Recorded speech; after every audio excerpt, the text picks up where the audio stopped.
Aloha and welcome back to Live at the Legislature. I'm the Senate's Communications Director, Jesse Broder Van Dyke, and my guest this week is Senator Stanley Chang, who represents parts of East Oahu and is chairman of the Housing Committee. Senator Chang, thanks so much for joining us this week. Good morning, and thank you so much for having me. We're in the middle of the session right now, and you have a bunch of bills pending in your Housing Committee. Can you give us an update on what's happening there? Sure.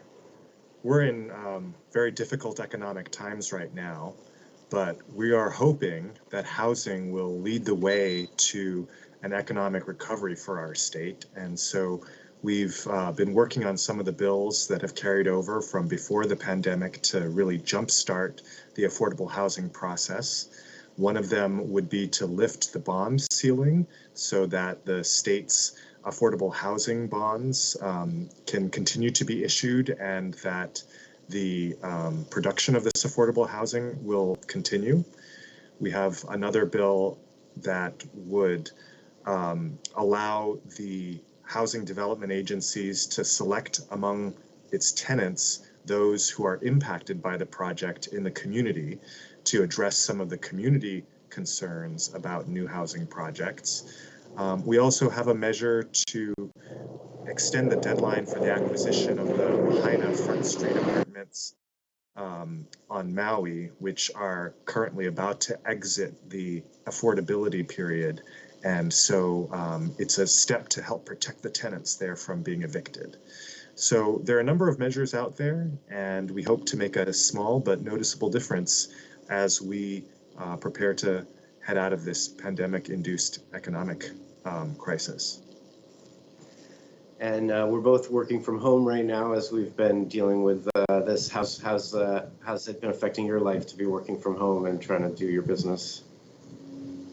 Well, I think it's really important that we all continue to observe the safer at home instructions, the best guidance from the state and federal governments. I've been trying to do my part by staying at home as much as possible, by participating in meetings remotely, including floor sessions and committee hearings of this legislative reconvene session. I actually think that in a lot of ways my productivity has gone up because we don't have the constant distractions, the phone ringing, that kind of thing. And it's much easier to slip in and out of meetings online. And so I've been really pleased about that. And in some ways, I'm going to miss this period when it's over. And you've been working on creative new ways to keep in touch with your constituents, like doing a podcast. Can you tell me about that? Yeah, so just because we have a pandemic, it doesn't mean the housing shortage is over here in Hawaii. And in fact, according to some of the statistics that we're seeing, home prices are actually going up. Does everyone else have audio here? I think I can still hear you. Okay, I can still hear you. Okay, go ahead. Sorry about that. Yeah, no problem. One of the perils of working from home. Yes. So just because we have this this pandemic, the housing crisis is still very much, still very severe. And in fact, in many ways, it's worse than it was before. The price of housing continues to escalate, even here in Hawaii. And that's consistent with a national trend where May was actually much stronger than May 2019 in terms of pricing. And real estate analysts nationwide are actually expecting, due to low interest rates and enormous latent demand and consistent supply restrictions, construction restrictions across the country, that housing prices will continue to escalate even through this pandemic. So we think it's more important than ever to be discussing these housing issues. We're hoping that housing construction, affordable housing construction in particular, will be a major engine of economic growth to lead us out of this pandemic. And so we've started a webinar series and podcast series.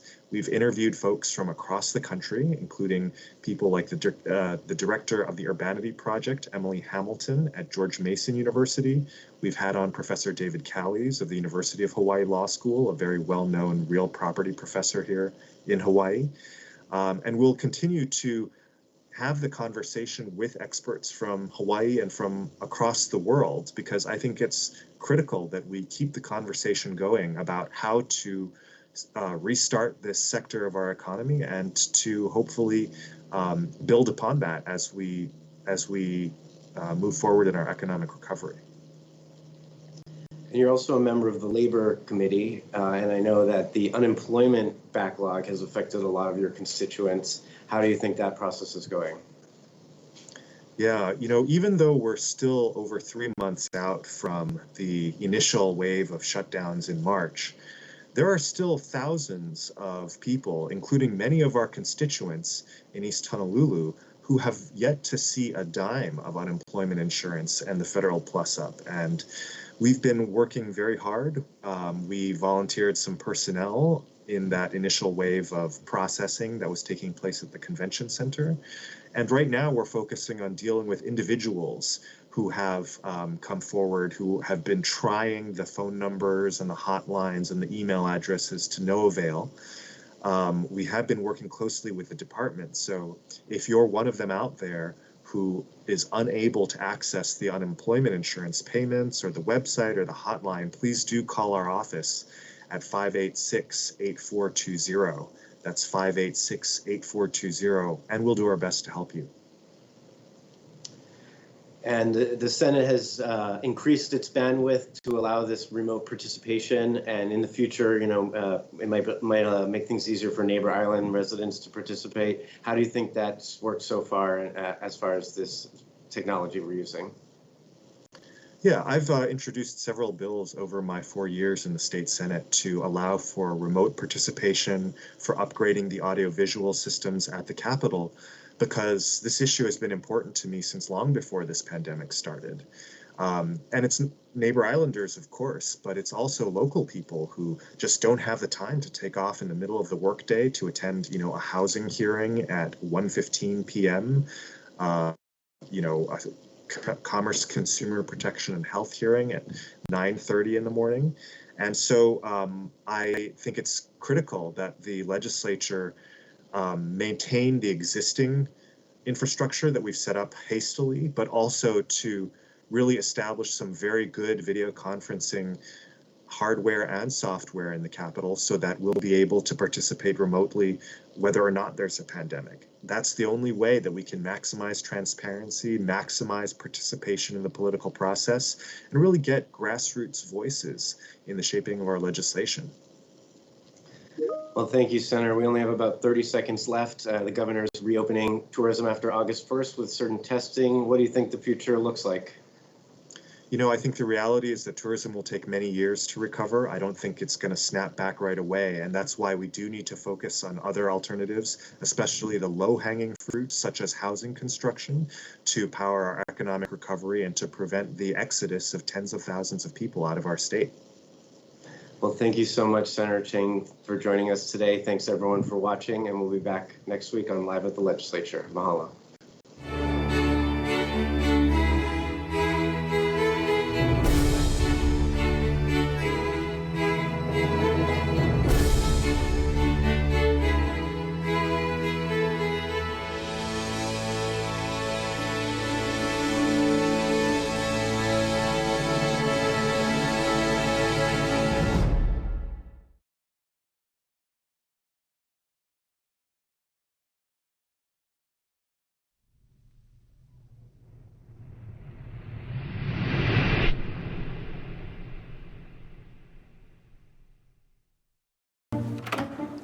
What are you doing? We have to go. I'm gonna be late for work. It's Tuesday morning. I gotta record live at the legislature on Alelo. Senate and House leadership discussing what's happening at the state capitol. So just watch it on the news tonight. Come on, let's go. Hey, this is like getting the news before it's news. If only I could get this remote to work. There. Can we go now? No DVR? No problem. Watch Wednesday evenings at 7 p.m. on Channel 49.